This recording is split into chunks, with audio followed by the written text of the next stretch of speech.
Unlock 1 तो जिम्मेदारी number 1। नमस्कार, मैं हूं प्रिया आपके साथ और ये बात आज हम इसीलिए कह रहे हैं कि कल से अनलॉक की शुरुआत हो रही है। अनलॉक पार्ट 1 शुरू हो रहा है, जो कि लॉकडाउन पार्ट 5 तो है ही, लेकिन इसमें कंटेनमेंट जोन्स को छोड़कर सभी जगह पर सभी तरह के रियायतें मिलेंगी, सभी तरह की छूट मिलेगी और यही छूट आपके लिए एक बड़ा खतरा साबित हो सकती है। जब तक वैक्सीन तैयार नहीं हो जाती तब तक आप ही अपने लिए एक बड़ी वैक्सीन है, यानी मैं ही मेरे लिए एक बड़ी वैक्सीन हूं। ऐसे में मुझे और आपको, हम सबको मिलकर अपना ख्याल रखना होगा, क्योंकि यहाँ पर सवाल है हमारी जिम्मेदारी का। यहाँ पर सवाल है कि किस तरह से जब हम इतने दिनों के लॉकडाउन के बाद छूट पाएंगे। हालांकि लॉकडाउन 4 में कई सारी रियायतें मिली, लेकिन कोरोना के मामले भी लगातार बढ़ते गए। अब 1,85,000 के पार ये मामले पहुंच चुके हैं और ऐसे में हमें संभल कर चलना होगा। इस छूट का अर्थ ये नहीं कि हम भी गैर जिम्मेदाराना हरकत करनी शुरू कर दे। तो चलिए आपको ग्राफिक्स के जरिए समझाते हैं कि कल किस तरह से जब अनलॉक पार्ट 1 की बात कही गई तो केंद्र सरकार ने किस तरह से 3 चरणों में अलग अलग गाइडलाइंस जारी की और उसमें बताया कि पहले चरण, दूसरे चरण और तीसरे चरण में क्या क्या खुलने की तैयारियां हैं। सबसे बड़ी बात तो आस्था से साक्षात्कार होने वाला है, यानी कि मंदिर, मस्जिद, गुरुद्वारे, गिरजाघर सब खुलने वाले हैं।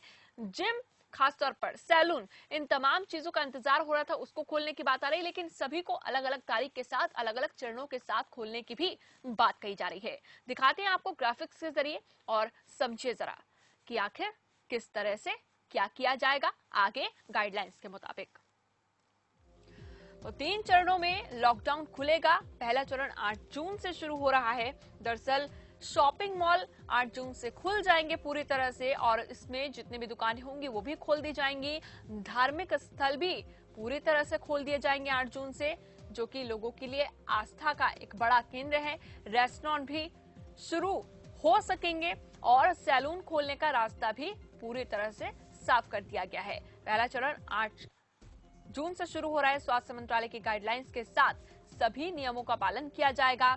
स्कूल, कॉलेज खोलने को लेकर भी दूसरे चरण में फैसला होगा। हालांकि इसकी तारीख नहीं बताई गई है। कोचिंग सेंटर्स भी खुल सकते हैं उस दौरान और उसमें भी कोशिश यही कि सोशल डिस्टेंसिंग का पालन हो, लेकिन राज्य सरकारों के पाले में गेंद डाली गई है, यानी राज्य सरकार इस पर फैसला लेंगे। मेट्रो, सिनेमा हॉल को भी खोलने का फैसला लिया जा सकेगा, लेकिन वो तीसरे चरण में। सांस्कृतिक और धार्मिक आयोजनों पर भी निर्णय लिया जा सकेगा और अंतर्राष्ट्रीय उड़ानें शुरू करने की भी बात तीसरे चरण में सामने निकलकर आ सकती है। जिम, स्विमिंग पूल, बार असेंबली हॉल पर फैसला सरकार चौथे चरण में ही ले पाएगी। ये 3 से 4 जो चरण है, खासतौर पर 3 चरणों की अगर हम बात करें तो इन 3 चरणों के हिसाब से अलग अलग तरीके से क्या क्या खोलना है, लेकिन कुछ ऐसी चीजें होंगी जिस पर पाबंदियां जारी रहेंगी।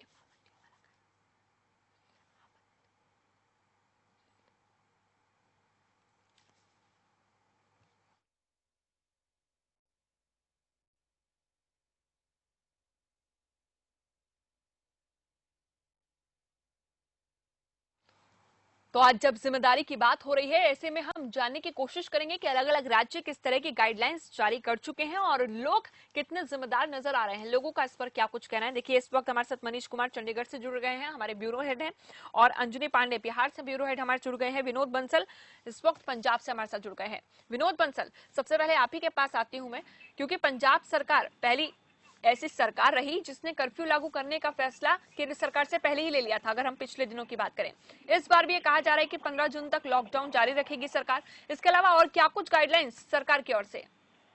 देखिए भैया, देखिए जो केंद्र सरकार से पहले ही आगे रहती है पंजाब सरकार, उसी तहत इस बार उन्होंने आगे फैसला नहीं लिया था। 30 को कल ही फैसला आया।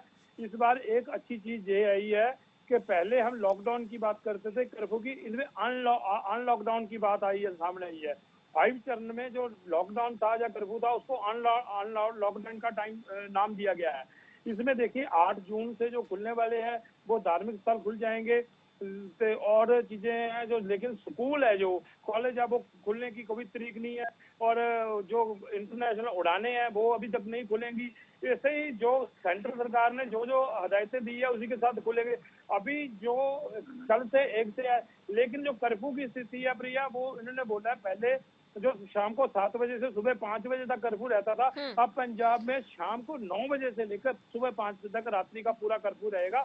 लेकिन दिन में दुकानें खुलेंगी, लेकिन मॉल खोलने के जो संदेश है वो 8 से खुलेंगे। उनमें भी ये अभी एक दुकान छोड़ के इवन ऑड वाले तरीके से एक एक दुकान बकवे के साथ एक दिन खुलेगी, दूसरे दिन दूसरी दुकानें खुलेगी। इस तरीके का मॉडल अपनाया है पंजाब में। तो दूसरी बात ये, देखिए पंजाब के कंटेनमेंट जोन्स की अगर हम बात करें तो उसके हिसाब से क्या बदला गया है, खासतौर पर अगर हम केंद्रीय मंत्रालय की ओर से दी गई गाइडलाइंस की बात करते हैं तो उसके हिसाब से और क्या कुछ बदला गया है, या सभी वही चीजें हैं जो कल हमने देखी थी?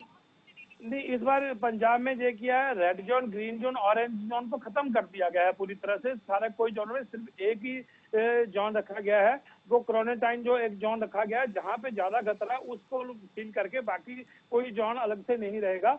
लेकिन प्रिया इसके साथ वो उस पर ध्यान रखा जाएगा, कहीं कोरोना पॉजिटिव आता उस एरिया को प्रॉपर उतने एरिया को सील किया जाएगा, बाकी पूरा सिटी का पूरा पंजाब को खुला रखा जाएगा। इसके साथ प्रिया मैं आपको एक और चीज बताना चाहता हूँ। आज से पहले पंजाब में जो अंतर राज्यीय सीमाएं थी सारी लॉक थी, कोई भी एक दूसरे राज्य में जा नहीं सकता था, सिर्फ जरूरी चीजों के लिए पास बना के जा सकता था। लेकिन ये सीमाएं खोल दी गई है। अब पंजाब में सटे हुए हरियाणा में, राजस्थान में, यूपी में और हिमाचल में सटी हुई सीमाएं हैं। इसमें कुछ भी आने जाने में जो खुले का टाइम है सुबह 5 बजे से लेकर रात 9 बजे तक कोई भी घूम सकता है, कार से जा सकता है, कोई भी काम कर नहीं सकता। लेकिन उसके साथ हदायतें जारी की है कि 2 व्हीलर पर मास्क लेकर सिर्फ एक लोग को ही इजाजत दी है, 2 लोग नहीं जा सकते। ऐसी कार में ओनली 3 लोग जा सकते हैं, उनको भी प्रॉपर मास्क लगा होना चाहिए। अगर मास्क नहीं है 2 व्हीलर पे या कार पे, पूरा जुर्माना किया जा रहा है और फाइन बहुत बड़ी तादाद में पंजाब में किए जा रहे हैं। हर सिटी में, हर नुक्ते पे, हर मोड़ पे रोजाना हजारों की तादाद में फाइन किए जा रहे हैं और लोगों को बोला जा रहा है भी एहतियात रखें, कोरोना खत्म नहीं हुआ, इसके साथ जीने का सीख लीजिए, इससे बचाव ही एक हमारा रास्ता है। अगर नहीं खोलते तो आर्थिक स्थिति से इतना टूट जाता भी, कोरोना होना ना होना तो बात की बात है, लोग आर्थिक तौर से मारे जाते। बिल्कुल, देखिए आर्थिक मंदी से उबरने के लिए ही ये बड़ा फैसला लिया गया है, जहां पर अनलॉक पार्ट 1 इतने इंतजार के बाद लाया गया है। लेकिन लोगों का इस पर क्या कुछ कहना है, खासतौर पर उनकी जिम्मेदारी जितनी बनती है, क्या उतनी तस्वीरों में ग्राउंड पर दिखाई दे रही है? प्रिय देखिए, लोग तो कहीं ना कहीं समझ चुके हैं, लगभग ज्यादा तादाद लोगों को ये समझ चुके हैं। लेकिन अब उनकी समस्या ये है भी, अगर वो समझदारी से काम लेते हैं तो उनके जैसे ब्याह, शादियों के प्रोग्राम, बड़े समागमों के प्रोग्राम, डेथ के भोग के प्रोग्राम, धार्मिक बड़े प्रोग्राम जो घरों में होते थे, जहाँ पे पंजाब में ज्यादातर अखंड पाठ साहब प्रकाश होते थे, बड़े बड़े जागरण होते थे, बड़े बड़े दीवान होते थे धार्मिक स्थलों पर, वो सारी चीजें बंद हो चुकी हैं। उनसे साथ जुड़े हुए जो लोग थे उनका कारोबार कभी चल पाएगा, नहीं चल पाएगा। बहुत सारे लोगों को परेशानी है। और लग्जरी आइटमें अगर हम देखें, कपड़ा वगैरह नहीं खरीद रहे, सिर्फ अभी खुलने के बाद भी जरूरी चीजें खरीद रहे। एक बहुत बड़ी समस्या उन लोगों के सामने बनी। वो लोग सोच रहे हैं सरकार उनके लिए कुछ ना कुछ करे, नहीं तो उनके लिए जीना मुश्किल हो जाएगा। भैया अंजलि पांडे बिहार से हमारे साथ जुड़े हुए हैं। अंजलि पांडे, देखिए धार्मिक स्थल भी खोलने की बात जो निकलकर सामने आई है, और आस्था अगर हम बात करें लोगों की इतनी है कि इस वक्त लोग चाहते थे, पहले से ही मांग कर रहे थे कि धार्मिक स्थलों को खोल दिया जाए, जब सब कुछ खोल दिया गया है, लॉकडाउन पार्ट 4 में इतनी छूट दी गई है। अब उसको लेकर भी गाइडलाइंस जारी की गई है कि कितने लोग अंदर जा सकेंगे, सोशल डिस्टेंसिंग का धार्मिक स्थलों पर पालन होगा। उसको लेकर लोगों का क्या कुछ कहना है? देखिए, सोशल डिस्टेंसिंग तो हर हाल में हमें बनाकर रखना है, क्योंकि सोशल डिस्टेंसिंग है जो हमें कोरोना से दूर कर सकता है। लेकिन जहां तक लॉकडाउन 5 की बात कर लूं या अनलॉक 1 की बात करूं, तो बिहार में अभी भी जो लॉकडाउन 4 है उसी को एक्सटेंड किया गया, उसी को विस्तारित किया गया और यह 15 जून तक के लिए बढ़ा दिया गया है। तो किसी भी तरह से जो अनलॉक 1 का जो खुलने की बात कही जा रही है, जो छूट देने की बात कही जा रही है, वह छूट फिलहाल बिहार में बिहार वासियों को नहीं मिलने जा रहा है। राज्य सरकार ने जो फैसला लिया उस फैसले के अनुसार जो लॉकडाउन 4 में जो नियमें थी लॉकडाउन 4 में जो शर्तें थी, उन शर्तों के साथ जो दुकानें खुल रही थी, जो रेड जोन या कंटोनमेंट जोन को छोड़ करके जो दुकानें थी, जो आवश्यक जरूरी चीजें थी, उनको खोलने की इजाजत दी गई थी लॉकडाउन 4 में। उसी तरह से अभी भी लॉकडाउन 5 में भी जो है, या अनलॉक 1 में भी जो है, उसमें वह बंदिशें जो है जारी रहेंगी, शर्तों के साथ दुकानें खुलेंगी। जहां पर ज्यादा दुकानों की संख्या है, वहां पर दुकानें बारी बारी से खोली जाएंगी। यह जिलाधिकारियों को निर्देश दिया गया है कि वह अपने उस जोन में, अपने उस जिला में उनका निर्धारण करें कि कौन सी दुकानें किस दिन खुलेंगी और कौन सी दुकानें किस दिन बंद रहेंगी। 2 दिन पहले मुख्यमंत्री ने इसे लॉकडाउन 4 को बढ़ाने या लॉकडाउन 4 को खत्म होने के बाद बात हो रही थी, तो 2 दिन पूर्व मुख्यमंत्री ने सभी जिलाधिकारी और एसपी से वीडियो कॉन्फ्रेंसिंग के जरिए उन्होंने बात की थी। वीडियो कॉन्फ्रेंसिंग के जरिए हाल जाना था कि जो प्रदेश के और दूसरे जिले हैं, उन जिलों में कोरोना की क्या स्थिति है और जो लॉकडाउन कल क्या कुछ कहा गया है, खास तौर पर राज्य सरकार की अगर मैं बात करूं, बिहार सरकार की। आपने बताया कि पूर्व मुख्यमंत्री भी इस पर चर्चा करते हैं, मुख्यमंत्री भी इस पर चर्चा करते हैं, लेकिन अब कल जब गाइडलाइंस आ चुकी है केंद्र की ओर से, तो ऐसे में बिहार सरकार का क्या कुछ कहना है आगे के लिए? क्या तैयारियां की जा रही हैं? क्या जो केंद्र की गाइडलाइंस है उसी के हिसाब से चला जाएगा या फिर कुछ और? नहीं, प्रिय बता दूं कि जो सरकार ने अभी फैसला लिया है, अभी तुरंत फैसला लिया गया है, क्योंकि यह बात हो रही थी कि जो गाइडलाइन दिए जाएंगे केंद्र सरकार के द्वारा, उस गाइडलाइन के अनुसार जो है वह छूटें दी जा सकती हैं या क्या किया जा सकता है। इसको लेकर के ही बैठकें की गई थी, समीक्षा बैठक की गई, और उसके बाद सरकार ने जो गाइडलाइन जारी किया है केंद्र सरकार ने, उसके बाद बिहार सरकार ने यह गाइडलाइन जारी कर दी है कि यहाँ पर जो स्थिति है वह लॉकडाउन 4 की स्थिति बनी रहेगी 15 जून तक। और लॉकडाउन 4 में जो सुविधाएं दी गई थी, जो छूट दी गई थी दुकानों को खोलने के लिए, जो आवागमन के लिए, तो किसी भी तरह की जो लॉकडाउन 4 में जो छूटें दी गई थी वही छूटें रहेंगी। उनमें किसी भी तरह की और ज्यादा तब्दीली जो है करने की बात नहीं है। यानी कि वही चीजें रहेंगी 15 जून तक। जो सार्वजनिक बस है या सार्वजनिक चीजों में जो आवाजाही की बात है, तो एक जिले से दूसरे जिले में पाबंदी है, एक जिले के अंतर जिला में भी आने जाने में पाबंदी है। सिर्फ इमरजेंसी सेवाओं को छोड़ करके आपातकाल की स्थिति में ही उन्हें आने जाने की परमिशन या जो पास की बात कही जा रही है वह उन्हें दिया जा सकता है। तो अभी भी अंतर जिला और एक जिले से दूसरे जिले में भी जो है वह अभी भी पाबंदी है। एक स्टेट से दूसरे स्टेट में भी जाने की पाबंदी है, वहां पर भी पास सिस्टम लागू है। और आप यदि आपातकाल की व्यवस्था यदि होती है, आपातकाल यदि किसी तरह का होता है, तो उस समय ही उन्हें पास के जरिए एक जिले से दूसरे जिले या फिर एक स्टेट से दूसरे स्टेट में जाने की इजाजत दी जाएगी। किसी भी तरह के जो सार्वजनिक परिवहन है, वो सार्वजनिक परिवहन, बसों को छूट नहीं दी गई है, बस नहीं चलेंगे 15 जून तक। हाँ, ऑटो रिक्शा को छूट दी गई थी, लेकिन सीमित सवारियां, 2 सवारियां सिर्फ बैठा करके ले जा सकते थे, वह भी उस जोन में जहां पर ग्रीन जोन यदि हम कहें, जहां पर रेड जोन नहीं है, कंटेनमेंट जोन नहीं है, वहां पर के ऑटो रिक्शा सवारियों को या ई रिक्शा वालों को जो है वह राहत दी गई थी कि आप जो है वह सीमित सवारियों, सिर्फ 2 सवारियों को बैठा करके ही आप जो है वो एक जगह से दूसरे जगह जा सकते हैं। तो जो लॉकडाउन 4 में जो नियमों में संशोधन किया गया,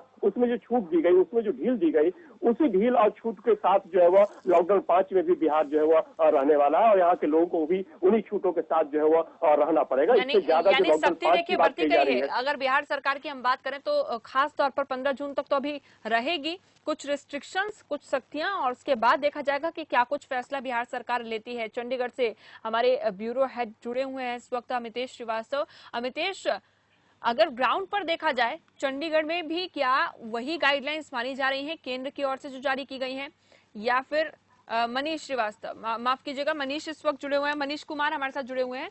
मनीष कुमार, जो गाइडलाइंस हम बात कर रहे हैं, खासतौर पर देखिए चंडीगढ़ में अगर ग्राउंड रिपोर्ट की हम माने, लोगों में कितनी जागरूकता है, लोगों की जिम्मेदारियां लोग कितना समझ रहे हैं, वो कैसी दिखाई देती हैं तस्वीरों में?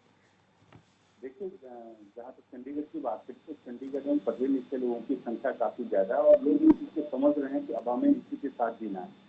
अगर बात करें अनलॉक 1 की बात करें या लॉकडाउन 5 की बात करें, तो देखिए पूरे हरियाणा प्रदेश की अगर बात करें तो हरियाणा प्रदेश में कंटेनमेंट जोन जो है सिर्फ वहीं पे 1 जून से लेकर 30 जून तक के लिए जो है वो लॉकडाउन रहेगा।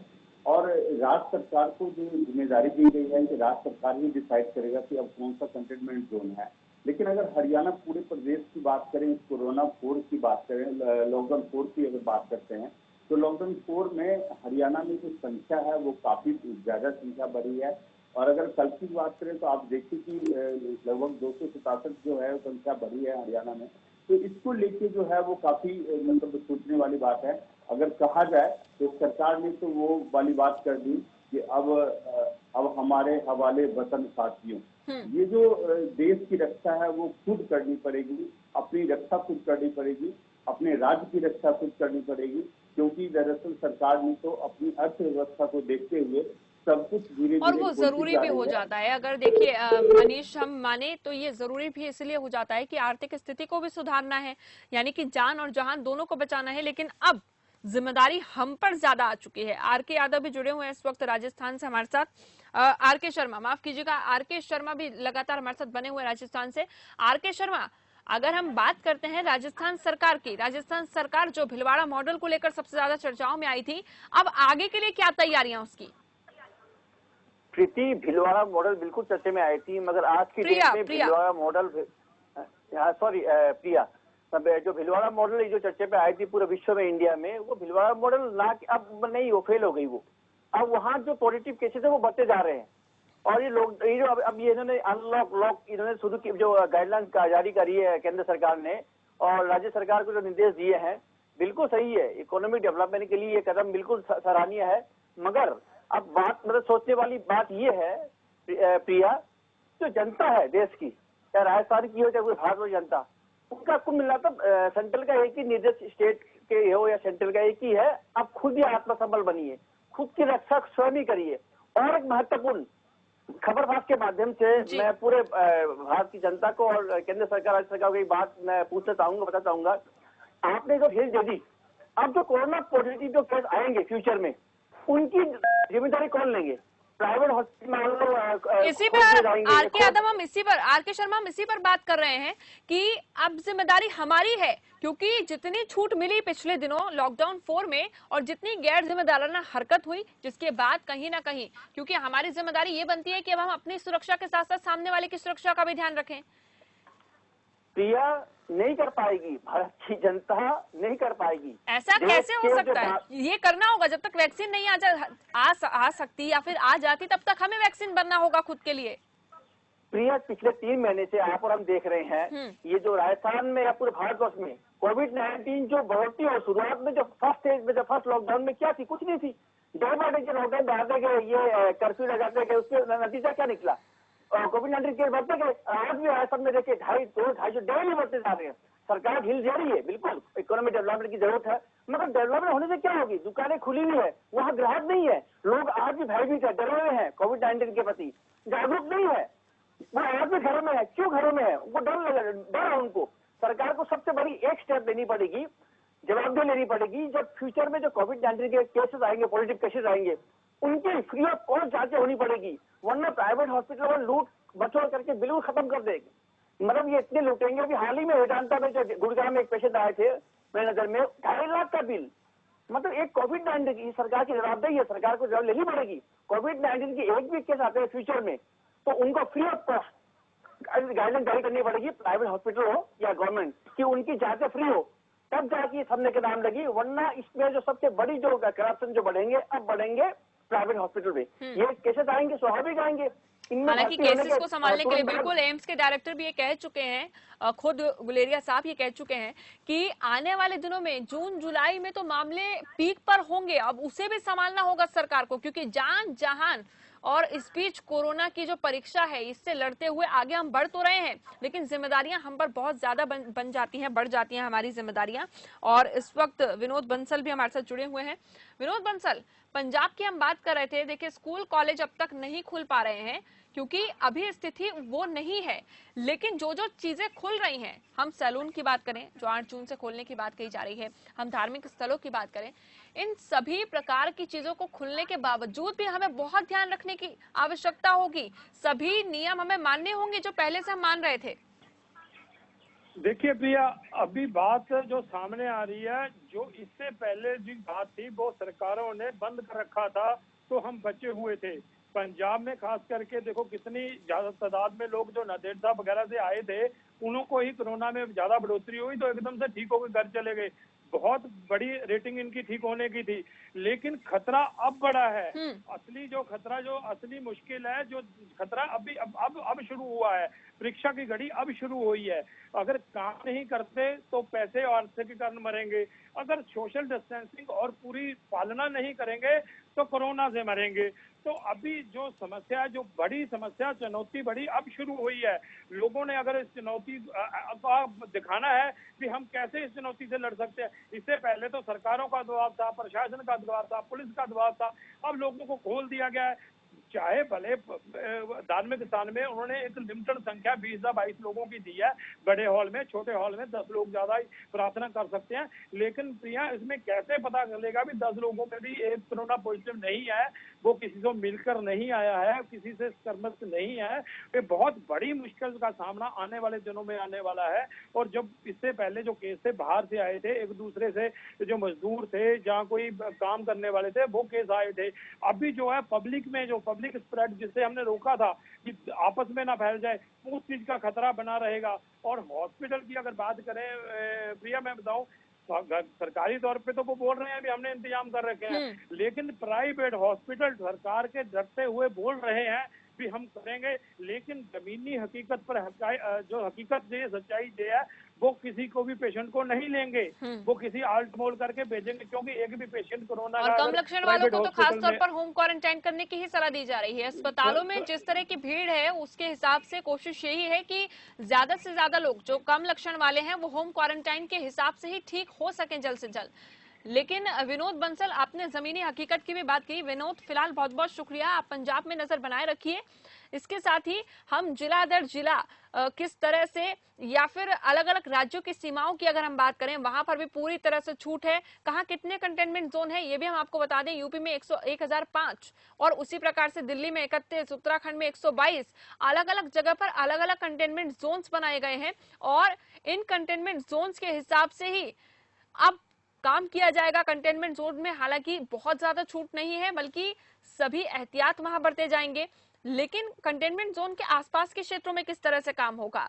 मनीष, अगर हम बात करते हैं कि एक जगह, यानी कि दिल्ली की ही एक जगह हो या फिर चंडीगढ़ का ही कोई एक क्षेत्र हो और उससे सटा हुआ इलाका, एक इलाका तो बिल्कुल सेफ है, वहीं दूसरा सटा हुआ इलाका कंटेनमेंट जोन में है, तो उसमें किस तरह से काम होगा, इसको लेकर भी एक बड़ी चुनौती होगी सरकार के सामने।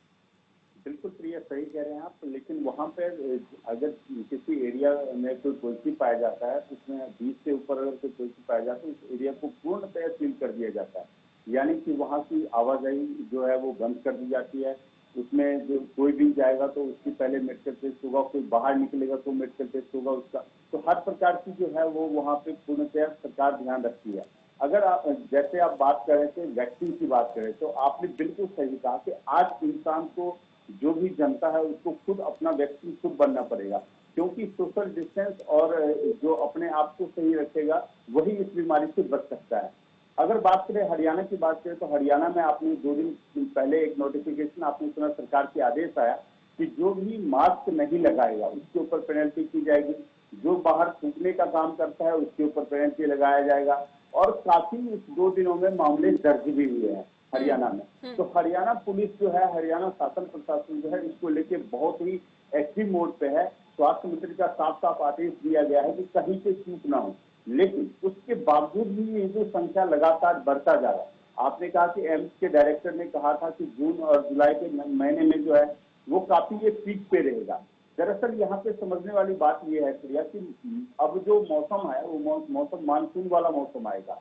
तो कहीं न कहीं जो मौसम जब बदलता है तो बुखार, जुकाम, ऐसी चीजें जो है वो अक्सर फैलती है। तो हमारे स्वास्थ्य मंत्री से भी बात हुई कि जैसे कि गर्मी है, चिकनगुनिया है, या और भी कई चीज है, मलेरिया है, इस सब चीजों को लेके, और इधर कोरोना, तो सरकार किस तरह तैयार है। लेकिन सरकार का साफ साफ कहना है कि हम पूरी तरह से अलर्ट है, हमारा डिपार्टमेंट जो है पूरी तरह से अलर्ट है। अगर जरूरत है तो लोगों को जागरूक होने की जरूरत है। जितना लोग जागरूक होगा इस कोरोना वायरस, ये तो आने वाले समय पर ही पता लग पाएगा कि आखिर कितनी तैयारियां हैं और क्या कुछ किया जाता है आने वाले दिनों में, क्योंकि ये अपने आप में साफ हो चुका है। ये यहाँ पर सिर्फ दावों की बात नहीं है, सिर्फ कहने की बात नहीं है, लेकिन हम तस्वीरों में देख रहे हैं, हम हकीकत में देख रहे हैं कि जब से लॉकडाउन 4 शुरू हुआ है, जितनी छूट लोगों को मिली है उतनी ही तेजी से मामले भी बढ़े हैं। अमितेश श्रीवास्तव उत्तर प्रदेश से हमारे साथ जुड़ रहे हैं, हमारे ब्यूरो हेड हैं।